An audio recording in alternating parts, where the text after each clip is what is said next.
اگر ویڈیو پسند آئے تو ہمارے چینل کو لائک اور سبسکرائب ضرور کر دیں، شکریہ۔ سردار کی شادی ہو گئی۔ اس نے منہ دکھائی میں اپنی بیوی کو گلاب کا پھول دیا۔ بیوی: مجھے یہ نہیں چاہیے، کوئی سونے کی چیز دو۔ پھر کیا؟ سردار نے اسے نیند کی گولی دے دی۔ لیٹ شادی ہونے کا سب سے بڑا نقصان یہ ہے کہ جب اولاد پر رعب ڈالنے کی ضرورت پڑتی ہے تو آپ کو ڈاکٹر نے ویسے ہی اونچا بولنے سے منع کیا ہوتا ہے۔ آئے ہوئے ربا۔ 7 دن پہلے نظر چیک کروانے گیا تھا۔ ڈاکٹر بولا یہ کتنے کا نوٹ ہے؟ میں نے کہا باہر دھوپ میں چیک کر کے آتا ہوں۔ باہر نکلا تو 5000 کا تھا۔ ڈاکٹر آج تک مجھے ڈھونڈ رہا ہے۔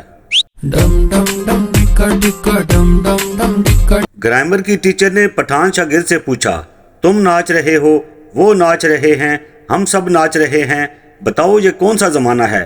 پٹھان بولا میڈم جی یہ بے غیرتی کا زمانہ ہے۔ پٹھان کی بیوی شادی کی پہلی رات بے ہوش ہو گئی۔ جب ہسپتال لے گئے تو ڈاکٹر نے بے ہوش ہونے کی وجہ پوچھی۔